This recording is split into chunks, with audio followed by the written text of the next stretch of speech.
napa nggih setor hasil infak makam itu ke Abah Lutfi bin Yahya Pekalongan, dan itu kata teman saya itu minimal 5 karung hasil infak itu. Nah ternyata karena Agung itu punya syahadah asli dari Habib Lutfi dan makamnya itu ternyata kosong. Kecuali hal itu, saudara-saudaraku sekalian, dari sini kita bisa melihat bagaimana strategi penguasaan dan penundukan atas satu kaum, atas satu bangsa. Ketika Assalamualaikum warahmatullahi wabarakatuh. Salam jumpa, salam sejahtera untuk Anda semua. Salam persaudaraan dari kami Ara9 Channel. Kembali saya menyapa Anda dan kembali saya mengucapkan terima kasih yang tak terhingga atas respon positif Anda.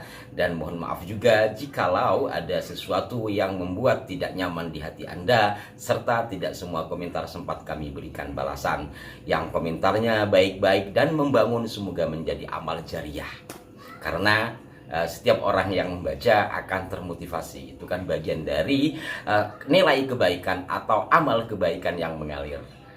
Saudara-saudaraku sekalian, seiring berkembangnya pelurusan sejarah, diskursus nasab, dialektika ilmiah di dalam mengulas hal-hal yang berkaitan dengan spiritual atau karomah, semakin banyak pula masyarakat yang tersadarkan dan berani untuk bicara terang-terangan di depan umum atas satu hal yang diketahui dan satu hal yang dialami, terkhusus berkenaan dengan dalam tanda petik doktrinal kaum habaib.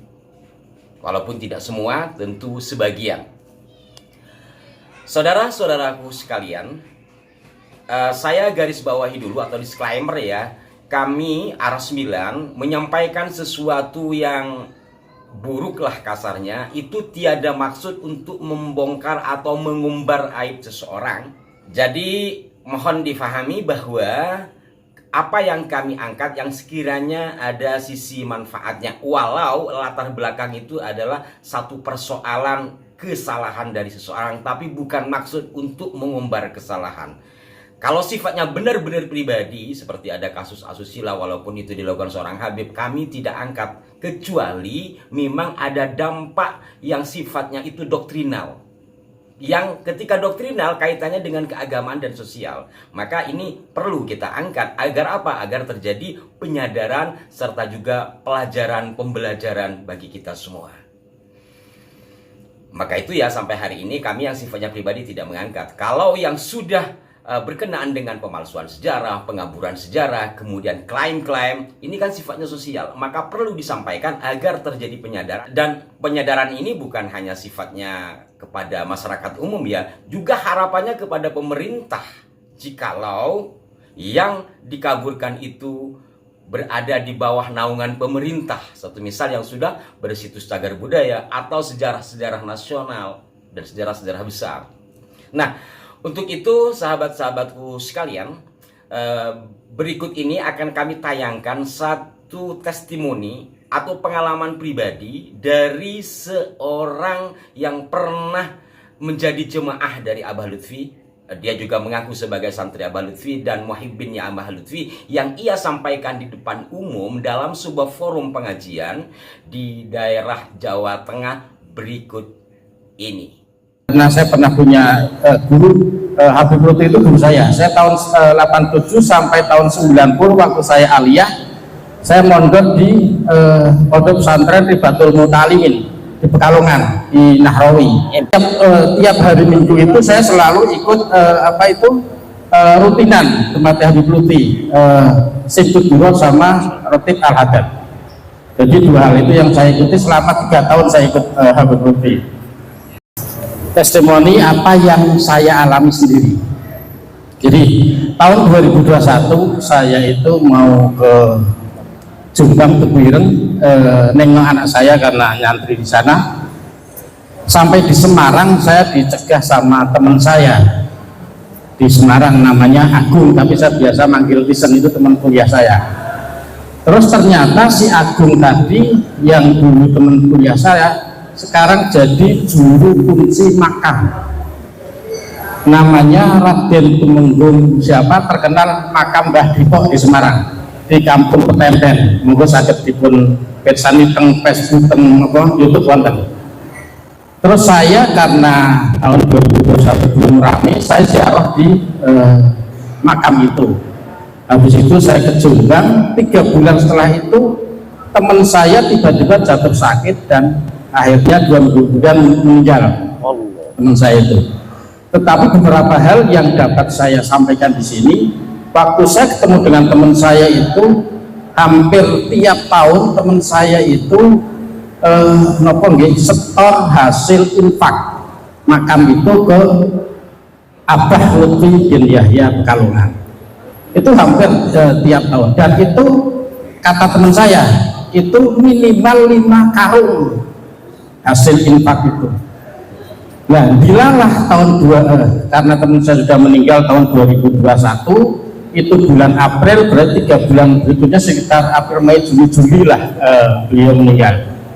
Terus tahun 2023 kemarin makam Mbah Dipok itu ternyata dibongkar. Jadi saya jadi kaget juga waktu itu. Saya ke Semarang ketemu dengan istrinya si teman saya Agung itu. Ternyata karena Agung itu punya syahadah asli dari Habib Lutfi, dan makamnya itu ternyata kosong. Terus itu testimoni pertama. Jadi itu menjadi keyakinan saya dalam mensikapi satu, yang kedua mengambil keputusan saya sama keluarga saya bahwa aku yakin bahwa Habib itu bukan dzurriyyatur Rasul.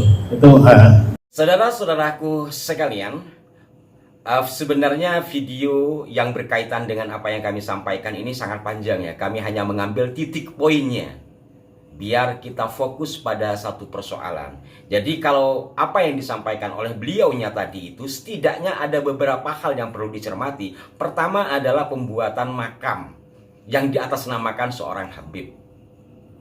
Padahal dasarnya seperti apa kok bisa ada makam di tempat itu? Ini kan yang menjadi persoalan selama ini. Kedua, penokohan dari satu klan tertentu atas makam yang sebelumnya dikatakan tidak jelas.